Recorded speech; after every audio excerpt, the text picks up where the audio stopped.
आपको बता दें कि कोरोना काल में आपने देखा होगा कि पिछले वर्ष भी तमाम तरह की बंदिशें लगाई गई थी, जिसमें त्यौहार जो तमाम तरह के त्यौहार हैं उनको घर में मनाने की प्रशासन के द्वारा अनुमति दी गई थी। बताते चले कि अब धीरे धीरे अनलॉक की प्रक्रिया शुरू हो गई है। अनलॉक की प्रक्रिया शुरू होने के क्रम में कई चीज़ें, दुकान खुलने के समय को बदलाव किया गया है, अल्टरनेटिव दुकानें खुल रही हैं, तमाम तरह की जो छोटे छोटे प्रदर्शन भी हो रहे हैं। तो इस तरह की जो छूट लगातार धीरे धीरे बढ़ती जा रही है। तो बकरीद को लेकर के अमित कुमार पांडे द्वारा ये बताया गया है कि आपको गाइडलाइन की पूरी तरह से इसको अमल में रखना है। आपको घर में रह कर के नमाज अदा करना है। तमाम वो त्यौहार जो आपको मनाना है वो घर में रह कर ही मनाना है। यानी अगर नमाज पढ़ने जाना है तो ईदगाह का इंतज़ार, ईदगाह में नहीं जाना है, सामूहिक नमाज नहीं पढ़नी है। अगर कुर्बानी कराना हो तो वो जो ओपन जगह है वहाँ नहीं कराने हैं, घर में है वहाँ आप करा सकते हैं। तो तमाम तरह की एक बड़े वर्ग को ये उम्मीद थी कि जिस तरह से सरकार अनलॉक की प्रक्रिया शुरू कर रही है, कहीं ना कहीं हो सकता है कि पूजा पाठ में भी छूट मिल जाए और अब की बार ईदगाह में लोग बकरीद यानी ईद उल अज़हा की नमाज अदा कर सके। लेकिन अभी भी वैसा नहीं दिख रहा है। हालांकि इस सेकेंड टर्म की जो कोरोना आई है, दूसरी लहर जिसको बोला जा सकता है, उसमें तमाम तरह की वैक्सीनेशन उपलब्ध हैं। हर काउंटर, कई जगह मोहल्ले वार्ड तक कैंप लगाया जा रहा है, वैक्सीनेशन दिया जा रहा है।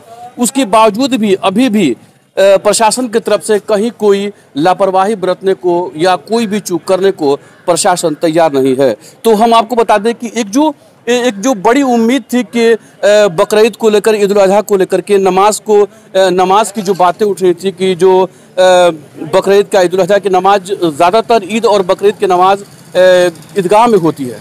तो उसको लेकर के ईदगाह में जो नमाज होती है उसको लेकर के कहीं ना कहीं लोगों के दिल में था कि कहीं प्रशासन की तरफ से इसकी अनुमति मिल सकती है। लेकिन आज देखा गया है कि जिस तरह से डीएम सिवान अमित कुमार पांडे द्वारा बताया गया है, उसमें ये साफ कर दिया गया है कि आपको ईदगाह में नमाज नहीं पढ़ना है और सामूहिक नमाज नहीं पढ़नी है।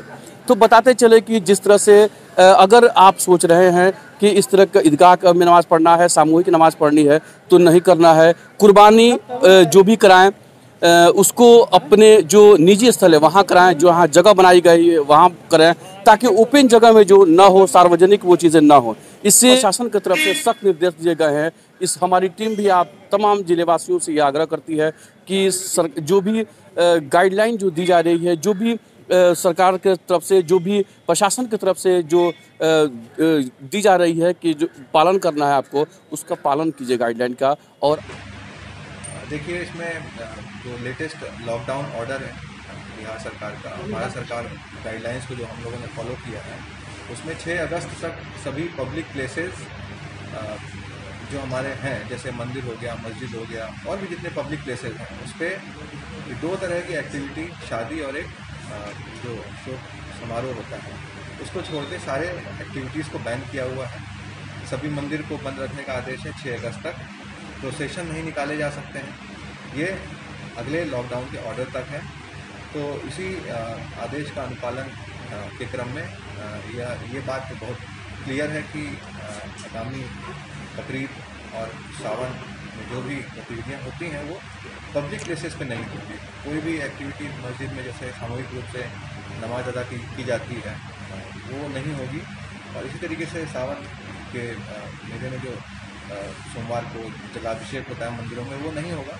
घर में रह के ये सारे, जैसे पूर्व में भी लास्ट ईयर भी ये कंडीशंस थी, उसी तरीके से सभी को मनाने की अपील की गई है और इसका अक्षरशः अनुपालन कराना हम लोगों की जिम्मेदारी है। इसी क्रम में लगभग 250 पॉइंट्स पे फोर्स और मजिस्ट्रेट का डेपुटेशन हम लोगों के द्वारा कर दिया जाएगा। 21, 22, 23 3 दिन लगातार रहेंगे वो लोग। इसके बाद आने वाले 25 तारीख से जो सावन का जो महीना स्टार्ट होगा, उसमें हम लोग फोर्स मजिस्ट्रेट का डेपुटेशन करेंगे। और साथ ही साथ कई बड़े रिलीजियस ऑर्गेनाइजेशंस ने भी अपील की है कि बकरीद को घर में ही रह के नमाज अदा करें और पब्लिक प्लेसेस चूँकि बैंड है इन एक्टिविटीज़ के लिए, तो कोई भी लोग उसको सार्वजनिक रूप से नहीं मनाएं। तो हमारी जिला प्रशासन की ओर से यही अपील रहेगी कि कोरोना गाइडलाइंस जो बिहार सरकार द्वारा 6 अगस्त तक दी गई है, उसके आलोक में जो भी आदेश या निर्देश दिए गए हैं उसका अक्षरशः पालन कर रहा है। सर, ये तो नमाज पूजा पाठ को लेकर के हो गया, कुर्बानी को लेकर के कुछ है क्या? सारा एक्टिविटी जो भी होगा, देखिए इसमें बहुत क्लियर है कि जो भी एक्टिविटी होगी वो घर में रह के जो हो सकती है वही होगी। बस पब्लिक प्लेस पे किसी तरह का कोई एक्टिविटी नहीं होगी, किसी भी महोत्सव को लेकर या किसी भी पर्व को लेकर।